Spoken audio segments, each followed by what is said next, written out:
The leper scholar versus Jesus in Isaiah 53. The speaker of verses 7 through 10 is Isaiah himself. Verse 7. He was maltreated, yet he was submissive. He did not open his mouth. Like a sheep being led to slaughter, like an ewe, dumb before those who shear her, he did not open his mouth.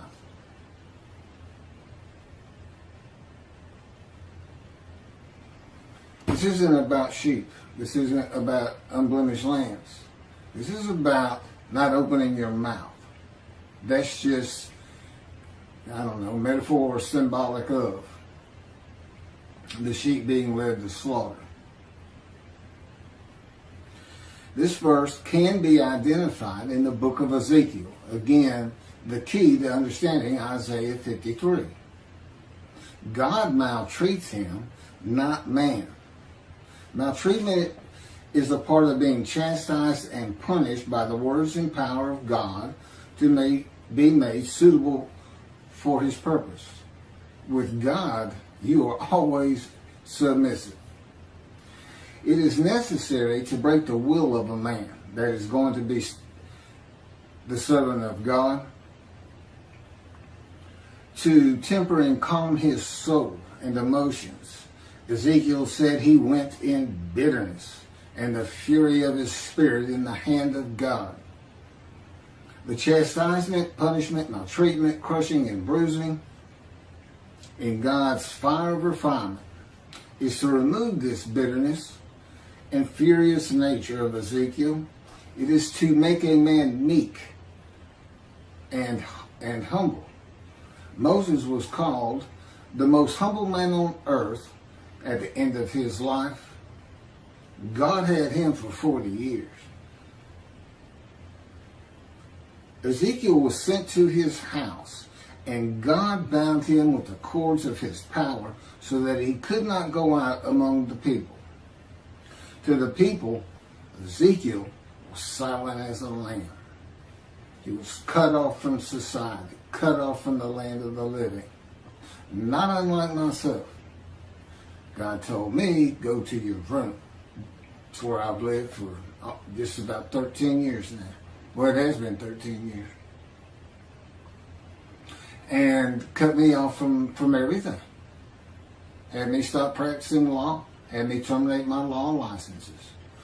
At my age, and I had been in Hawaii for 2 years before the colon cancer hit me back in 2001. And didn't have a whole lot of friends to stay away from to begin with. And not going to work at my age, those are usually where you have your friends and people you do things with. So that was gone. And my children are all married and they're all living their lives. They really don't know what's going on with me because I hadn't said much. I did right in the beginning, but just big question marks on top of their heads, so to speak. And never really said much about God talking to me. After the initial year, I guess it was, a couple of times. As I said, my daughter's in Galveston, Texas. My son is in New Mexico.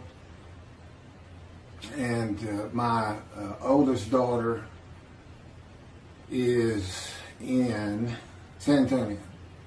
That's the best of my recollection right now. We don't talk very much. They know I'm not happy or don't believe in that. I guess that's what it is, Jesus. And they're here in America. They consider themselves Christians. I wouldn't say they were Bible thumpers by any stretch of the imagination, but just saying such a thing here in America will have you ostracized real quick. And I'm sure it's something that Jews are well familiar with, the Jewish people. And to indicate that I believe Judaism is the religion of the three Abrahamic religions: Judaism, Christianity, Islam. By and large, people don't like to hear it here in America. They just don't. That's just the way things are. And I don't see it changing in the Messianic era. And if you watch this video, you know I'm very adamant about that. The man who is described and becomes God's righteous servant will be cut off from the land of the living and be silent as the lamb to all that know him, while God prepares him to be suitable for his purpose that might prosper. Just as he did with Ezekiel. Ezekiel, of course, was being made suitable to be a prophet to the exiles. And he was actually a part of the last deportation, I understand, or at least he was part of the exile. Now, Jesus talked until his last breath. In one gospel, Jesus is asked, "Are you going to remain silent?" And his response was to talk verse after verse after verse after verse after that. That was his answer to, "Are you going to be silent?" "No, I'm not. I got plenty to say." And he was never confined to a house, to a room. He was always free to move. I was kind of surprised to see, oftentimes, he and his 12 would stay at a mountain near Jerusalem. Never see that in any kind of movie or anything. He did not live in Jerusalem. He did have a house. I'll get to that. Verse 8. By oppressive judgment he was taken away. Who could describe his abode? For he was cut off from the land of the living through the sin of my people, who deserved the punishment. That would be the people of Isaiah, the Jewish people. Now this is another way of looking at an offering for guilt. The oppressive judgment is being guilty and receiving a sentence of imprisonment in your home or your room.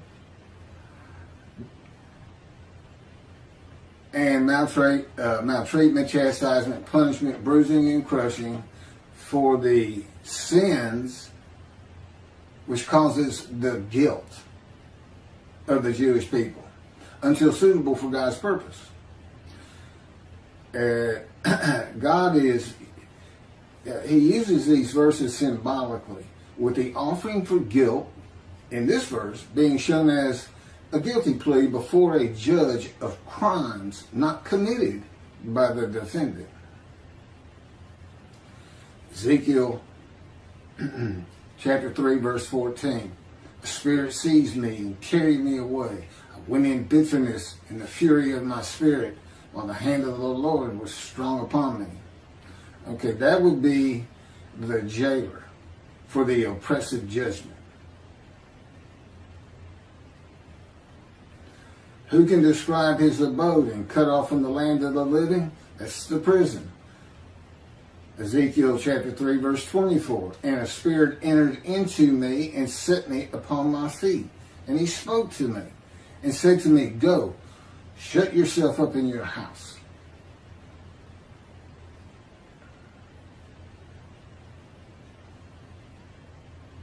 This is one of those situations. God is in his spirit. The Spirit enters into Ezekiel, and in another verse he says, "And I could hear God's words." The question becomes, who is it that says, "He spoke to me"? Well, it's a capital H, so that's God. Spirit entered into me and set me upon my feet, and God spoke to me and said to me, "Go, shut yourself up in your house." The chains that you would have in prison and put on by the jailer, I suppose. As for you, O mortal, cords have been placed upon you, and you have been bound with them, and you shall not go out among them. That's the people. And that's Ezekiel chapter 3, verse 25. The judgment against Jesus by Pilate was not guilty. I find nothing wrong with this man. But to wash his hands of the whole religious controversy, Pilate asked the multitude that had gathered. And I don't know how many that is, and I don't know if the multitude was just Jews or if it included Arabs and Gentiles, and, well, Arabs are Gentiles, but it doesn't tell us. A multitude had gathered, that's all we have. He asked them what they would have him do with Jesus. Release him? No, crucify him. And the multitude said, crucify him. That was not an oppressive judgment. It was not a judgment of being taken away or cut off. No, it was a sentence of death. It is oppressive, I grant you. But it's a death sentence. This is a sentence that is onerous, difficult to bear. And you don't receive long life. This man, here he has an oppressive judgment against him, and you have all these words like wounded, bruised, crushed, chastised, punished. But he's given long life. So it's not a death sentence.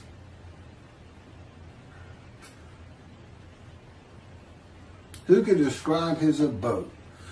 Jesus has a house in the Gospels, but it is never described. No one today could describe his abode. And Isaiah chapter 11 says that his abode shall be honored, the Moshiach, who is described in Isaiah 53. This is the book of Mark, the Gospel of Mark, chapter 2, verse 15, Holy Bible, King James Version, from the internet. And it came to pass that as Jesus sat at meat in his house, many publicans and sinners sat also, together with Jesus and his disciples. For there were many, and they followed him. Doesn't sound like shunned and despised to me. And of course, today nobody can describe that abode. All of Israel will be able to describe the abode of God's righteous servant. That would be me in this day of social media and phones with cameras. And it will be in Israel. It will be in Jerusalem. Now, what does it mean? It is to be honored. I don't know what that means, a fancy home, or just the fact that God's righteous servant lives there. For these past 13 years, I've basically been in a room in a condo with my parents. I pretty much stay in here all the time. I go down to the kitchen once a day, once or twice a day. But before that, when I was in Hawaii, we lived in I call it the little green shack. There wasn't anything to it at all. But the kids they were all over. I took my oldest daughter and my son. Initially, my young daughter at the time came out with us too for about a month. This is post-divorce. And my wife had custody of all of them, but she didn't want the first two. She was getting remarried, and they were a handful, not unlike their father. I've heard that more than once. But they were having a great time. It was good for them. They needed to get away from Houston for a while, and that's why I went. And but that's, after 2 years the cancer hit me. I did pass the Hawaii bar. I got the results in the hospital. But and it was difficult to take. I was in enormous pain, but it had to be done. I had a family to take care of.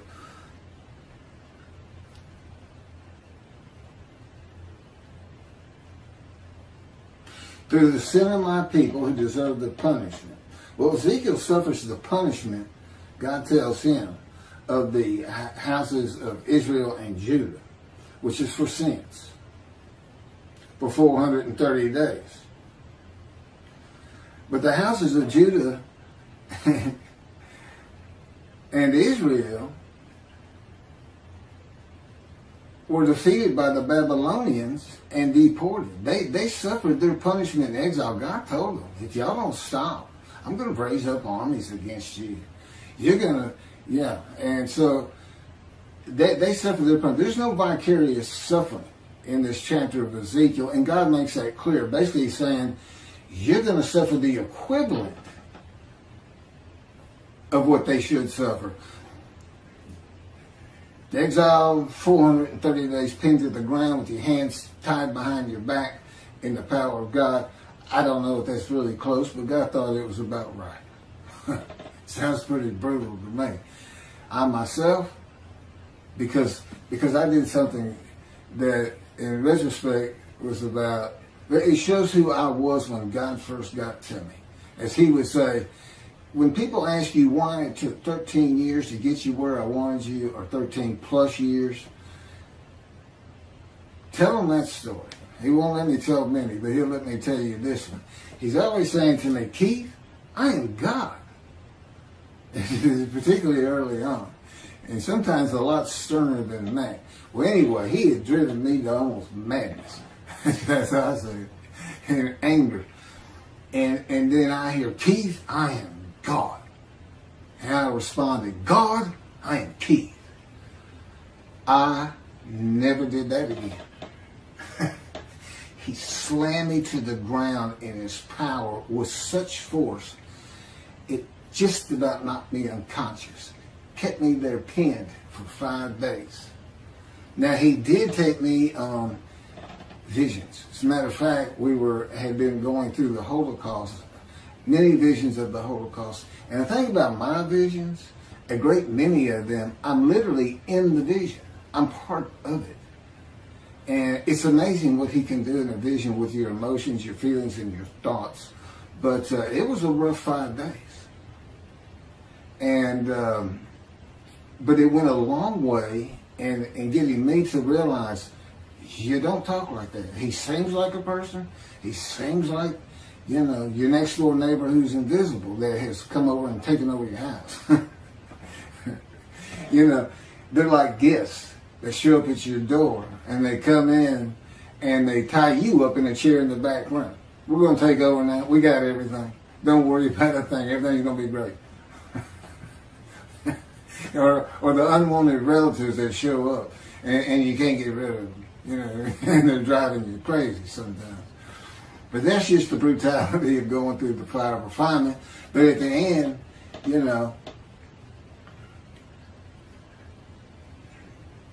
you're so thankful.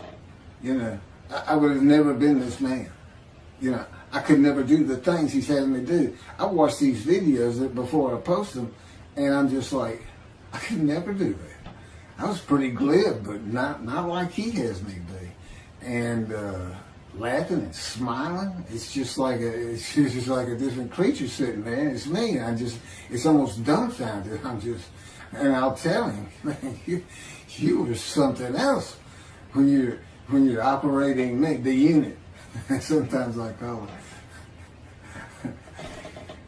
Anyway, again, he wants you to know these things about him. He's not just. Everybody, I'm sure, especially those who seriously study the Torah and the time, you have your own perceptions of this entity, God. Not as a man, but as a person yourself. You can't help but start adding attributes to him of a man. And when he converses with you, he says, one man to another man. But it doesn't take long to realize this is an entity, a being, that is nothing like man, other than he exists and he does have emotions. And he did create everything. And of course, he relates to me in a way that I can understand. Is that how he is of his own when it's just him and his companion, the spirit? Probably not. It's different. So anyway, no vicarious suffering. God says every man is responsible for his own sins. And he tells his people, do not sacrifice your children.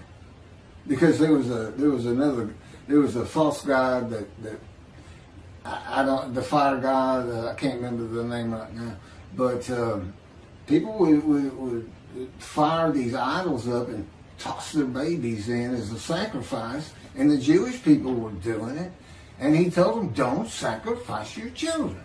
And what does Christianity say? God sacrificed his child so we are forgiven of disobeying him.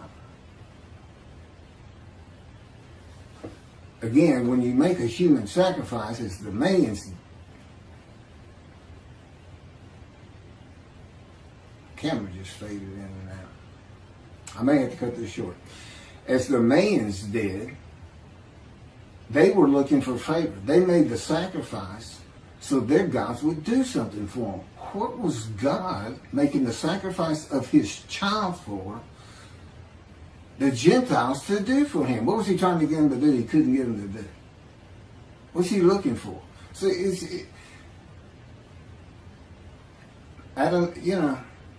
and they say the Hebrew Bible, the Bible he gave his children,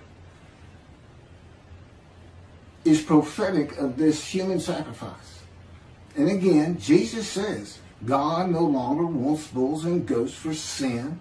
As I told you, he did away with the system through his prophets. Isaiah chapter 1, Amos, in the Psalms. He said, no more. No more. Don't offer them to me. Stop sinning or I'm going to punish you. And that's what he did. But he didn't ever leave them. He married them. He espoused them. And he tells them, there's one psalm he basically says, I don't care if every single one of you turn your back to me. I don't care if every single one of you is sinning and not practicing my laws and commandments. I'm not leaving you. You're mine. But I will punish you. That's God.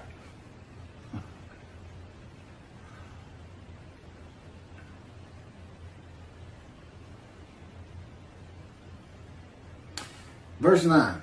And his grave was set among the wicked, and with the rich in his death. Now, Jesus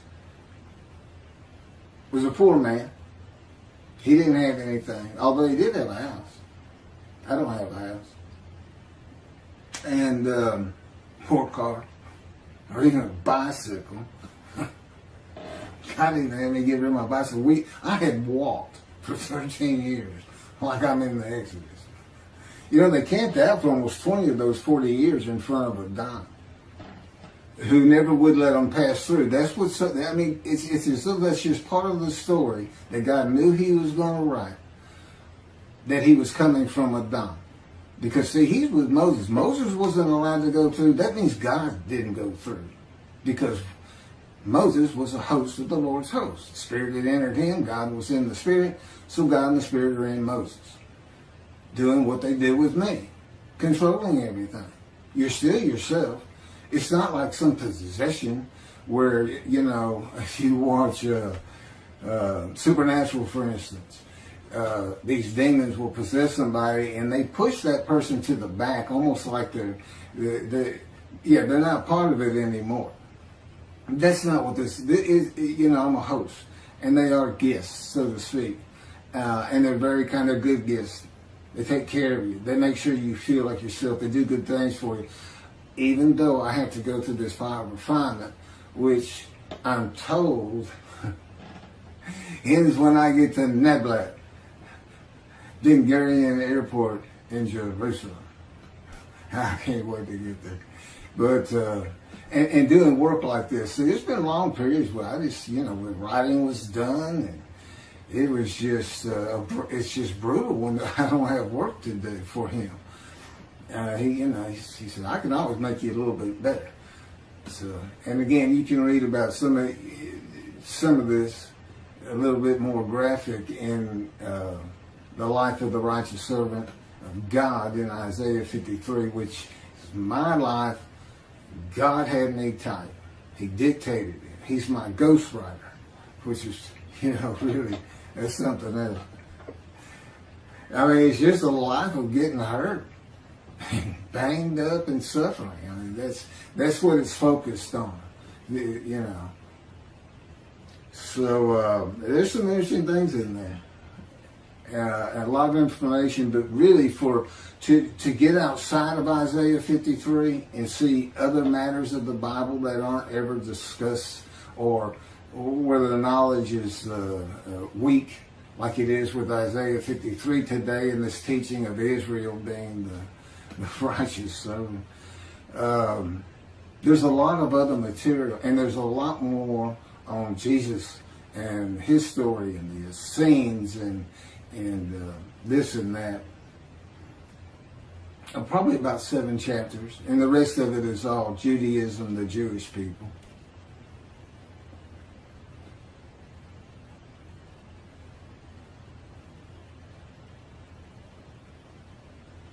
So anyway, this verse, and then Jesus is said to, after he was entombed, after the crucifixion, they took him, a rich man donated his grave. That's the story written around what happened. And so they say he fits this verse. You know, but the fact is, he's still poor. He just got buried. But you know, I think it just means because of things like being raised to great heights, a home to be honored, you know, a really nice home, and this man receives as his portion the many, that would be the many he makes righteous, and as his spoil, that would be the multitude. And presumably, you know, if I'm leading those kind of people in these teachings, and that's where, you know, God says, I'm going to dismiss the rabbis and appoint David as a ruler amongst the flock. Well, this will be what I do, is the things that he would have me do, of course, as his servant, but also the matters of the book. This teaching of a different end times, the mysteries of heaven. There's nothing I don't know for the most part, or as far as what can be related to other human beings and understandable.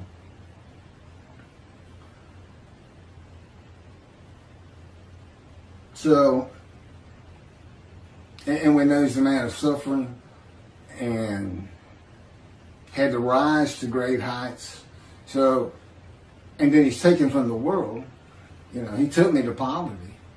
So, to me, I read that, and, you know, I was a poor person, but I'm going to end up rich. Verse 10.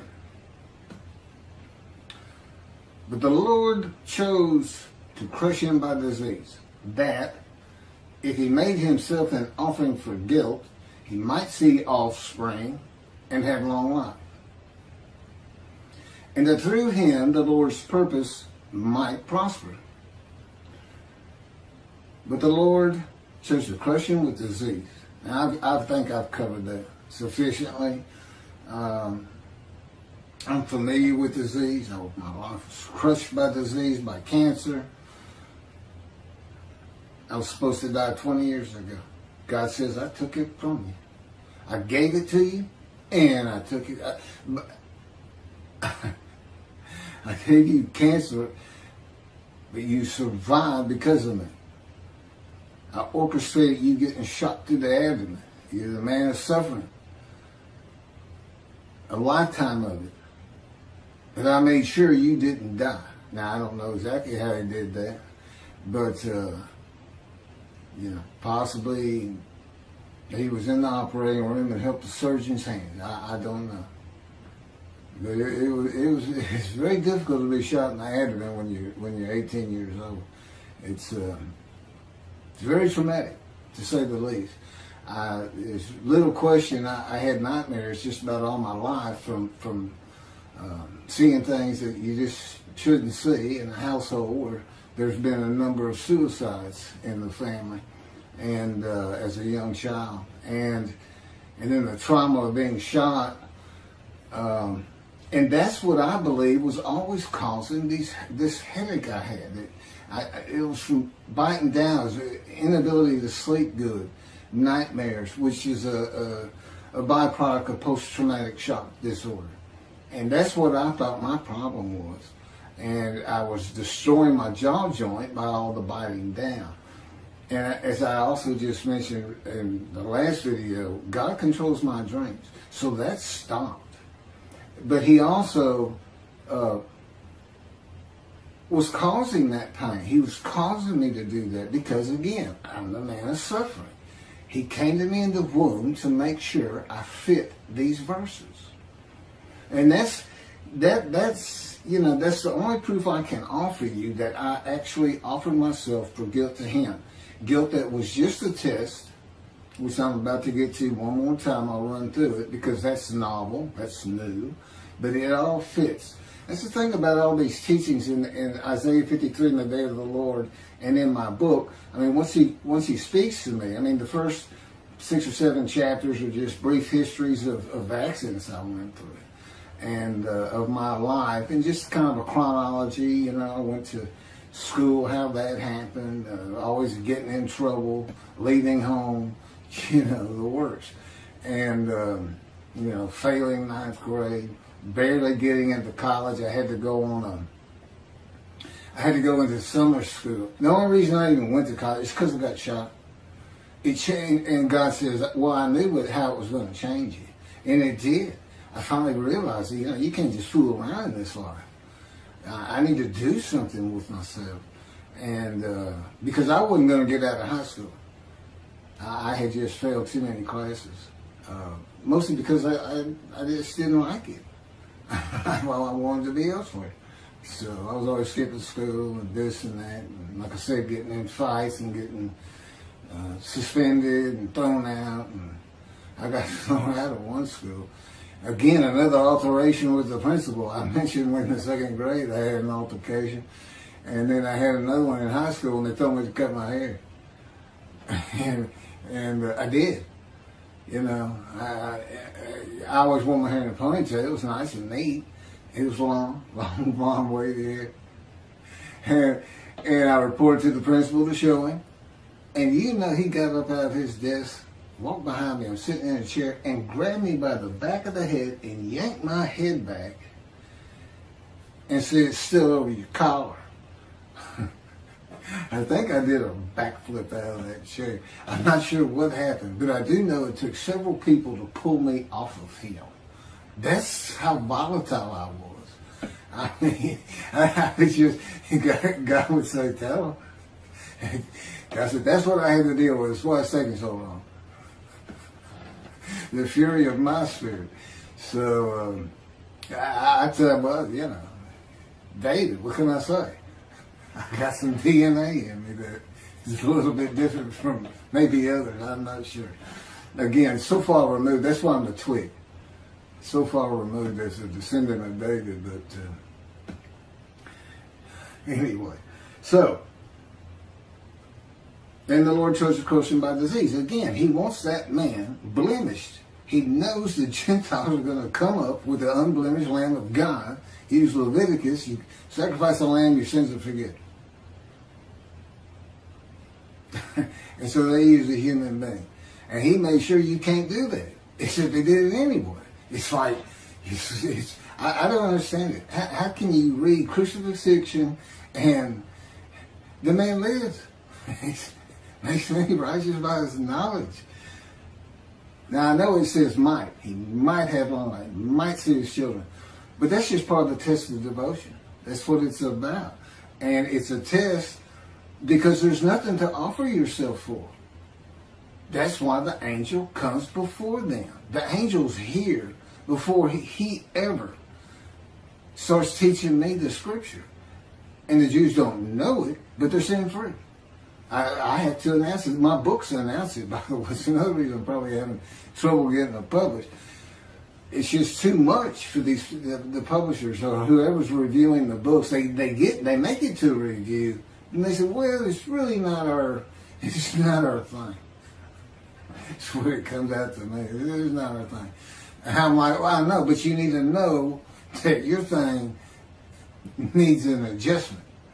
And you need your people that you're supposed to need to see this.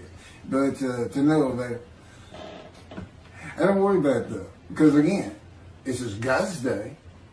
It's his problem. I mean, I already know. He knows it's going to get done. So I don't have to worry about it. It's his day. It's his people. It's his temple. He's the one who wants to be back in Jerusalem. His people are back. Great. Great. I want to be part of it. But I'm not going to worry about it because I know you're going to do it. You got it. You can say, might prosper all you want. I'm going to go with, it's going to happen.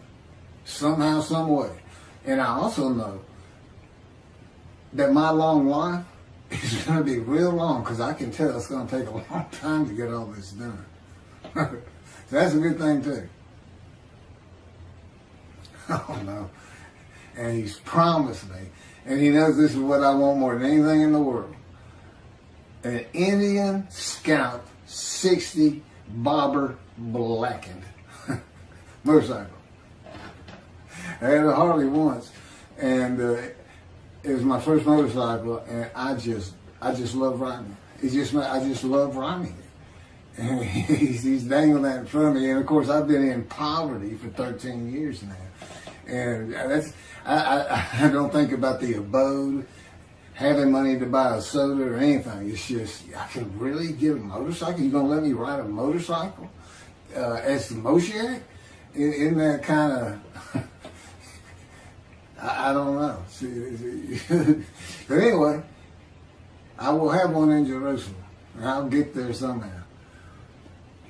So anyway, here's what an offering for guilt is. Tobias Singer, in his Midrash on 53, says that phrase, he offers himself for guilt, means literally guilt offering. Let's go to Leviticus. And he finds that the 6 million that God, he comes up with, God sacrificed the 6 million Jews murdered in the Holocaust. Now, none of it works. I'm not even going to try to get into it. He's a brilliant man. He's got knowledge from sea to sea. You know, he's like an encyclopedia on the Bible. But boy, the reasoning capabilities on that particular verse right here, verse 10, just left him, in my opinion. Because Israel's a man, they had to gather as one. See, it all started with the first covenant. All the Israelites gathered, and to a man, as the man Israel, they agreed to the covenant, saying, we will abide by all of your laws and commandments Moses gives us, which it turns out includes an oral tradition, if you will be our God, and we will be your people.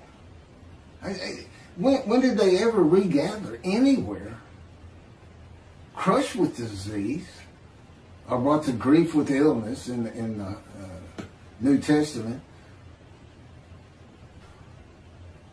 and then have long life and make the many righteous. It just can't happen. It doesn't happen. And this verse is written because not only is the man blemished, because God knew what the Gentiles were going to do, he knew what Judaism was going to have.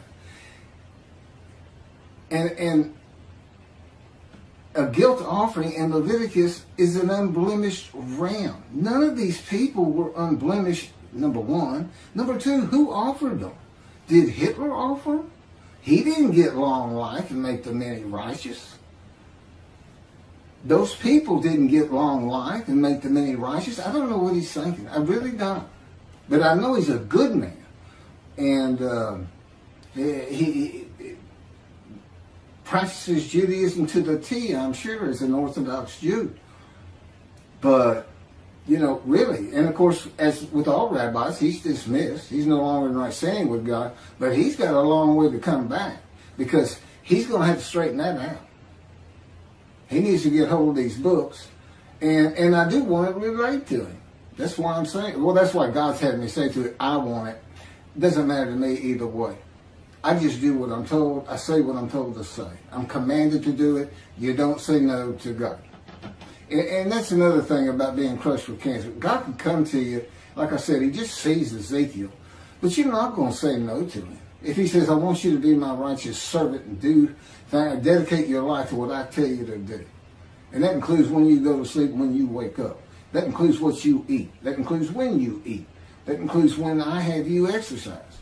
I control everything. You no longer have self-will. You say yes. You go ahead, yeah.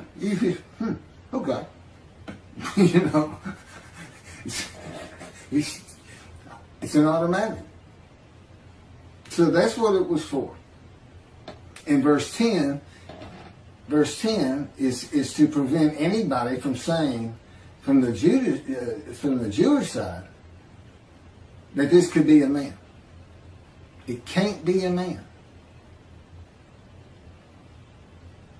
Especially cannot be an unblemished lamb, a perfect man.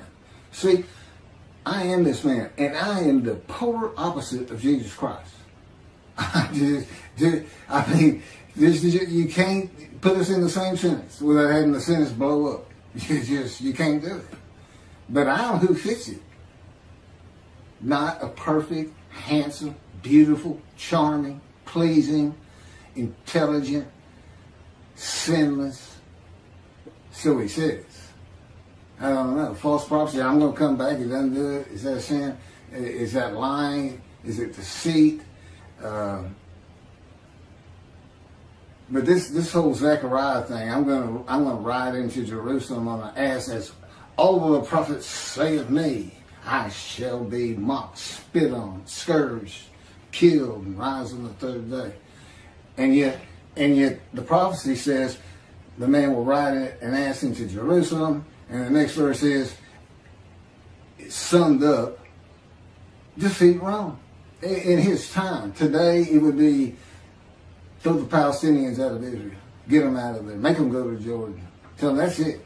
We're not having them. You're not going to keep launching bombs at us. You're not going to live inside our land. This is God's land. You can't come in here and possess it. You can't adversely possess it. To God, you're the trespassers. That's what he would call you. That's what he does call you. I don't want those trespassers in my land. I want my temple on the Temple Mount. He said, I don't care about their mosque. I ain't care about our synagogues as though I got to have an excuse, and I don't. I just have a feeling. If we weren't in the modern era with satellites and television and social media, that he'd just say, drive them into the sea. And their families, just like the promised land with the Israelites. Drive them into the sea. Get them home. Take their women and children. Take their stuff. And take their animals, drive them into the sea. Just to be done with them. See, he's not a human being. He is a being that has a whole different agenda and idea about everything. And of course, I live learning his perspective on things. And I get it. It takes a while, but you do get it. He just has a different way of thinking. So, but of course, I love it. It's great. So anyway, let me get back to where I was and finish up. The speaker of verses 11 and 12 is God, and I'll pick that up on another video and end my, basically my video midrash on Isaiah 53.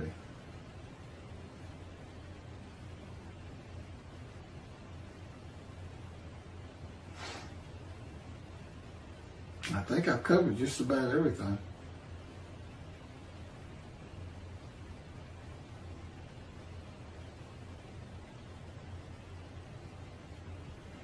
So anyway, here's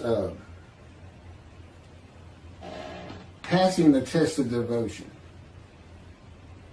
Is when I really started learning about a host and a man of divine beings. I didn't understand he hadn't even taught it to me. I don't think I really got it until we were actually writing the book, putting chapters together and adding new material. But, it's one God of Israel, one angel of his presence, and one man, Moshiach, the anointed one. In this case, me.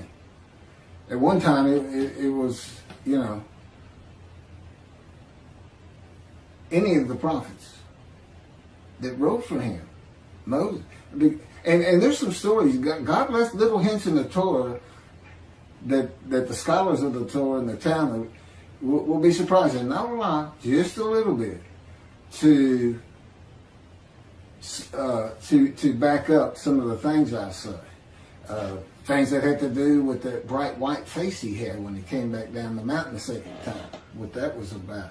And his attendant, Joshua. And that's the name that Moses gave him. That's not his original name. And it wasn't his name at the time that he was following Moses up the mountain and living in his tent with Moses. And then after the bright white face that he had to cover up, the attendant disappeared. He's just like, Moses come down the mountain and he's not waiting on him. And he's not in the tent. Then he would stay in the tent when Moses left. You know who he represents? The angel of the Lord, the Spirit of the Holy God. And that's the symbolic, you are now a sinless person. Then that would be me. I can't sin. I don't even have self-will. I can't even, God controls me now. And, it's just fine. I'm old. I don't want to do any sins. I've had my wild days. I told God said, we got to this part, verse 12, he's a sinner. I said, I never really thought myself that much of a sinner. I was good to other people, and I tried to do the right thing. Didn't really know anything about 10 Commandments or anything else.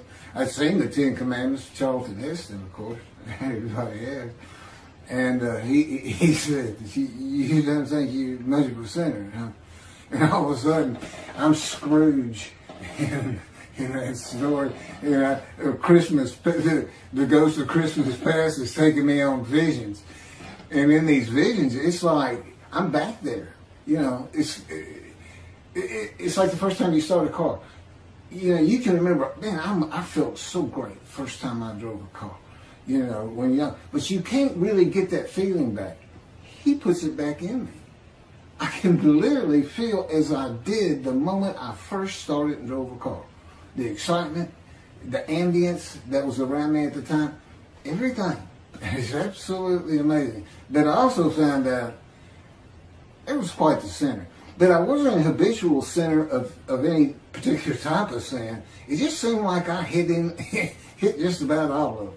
And as the Christian says, if you've had murder in your heart, you're a murderer. Okay, well, I even caught that one because I'd get so angry sometimes. It was like, hold me back. This is it. Where's my guns?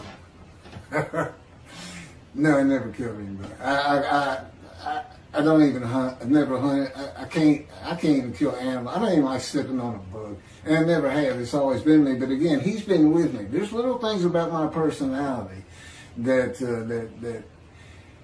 made me a better person without me knowing it, but without any particular extreme. I don't know who I'd have been if he hadn't come to me in my first year. I don't know. It's something that we've been working on more lately than any other time in the last 13 years. And I tell you, it doesn't really matter to me. To me, I'm just me. My disfigurement, that's just me. It doesn't bother me. It doesn't bother me that you say you did it. And I believe him. I said, you did. I loved running, and it really hindered me in track because you need 2 strong arms for a quick start to drive out of the blocks and everything. And but one thing that never happened, which is surprising, because he said part of the reason I did it is so that people would pick on you and bully you and this and that, because that's what happens to young Jewish people. I wanted you to feel, as best I could, the suffering of the Jewish people in every way imaginable, including the wounding, the crushing, the bruising, the maltreatment. And but the fact is, nobody ever made fun of me about this arm. And it could have been I looked like, because I wouldn't smile, and it's like, I had a friend tell me, it looks like you when you look at people, like you want them to say something bad so you can launch into them. And maybe that's why. But anyway, he's changed. I'm not that person. Not that person. It did take him 13 years, which I think is a little ridiculous. Personally, I always say, look, more power, less suffer. What's wrong with that? He said, Keith, I am God. I decide these things. I decide how long it takes. I know what you need. I know where you have to be. And I say, you're not where I want you. And I just say 13 years. That's all I got to say. All of a sudden, I feel my foot getting crushed with the invisible hand. One of his favorite ways to wake me up sometimes. Two invisible hands just grabbing your feet, you're in deep sleep, and I come up and I utter his favorite phrase for me. What is wrong with you? He makes him laugh. He says, nothing wrong with me, I'm God. Morning, God, and the day begins. It's not always like that. I think I'm done. I mean, I have a lot of things written, but I've covered them through all these videos, one way or another.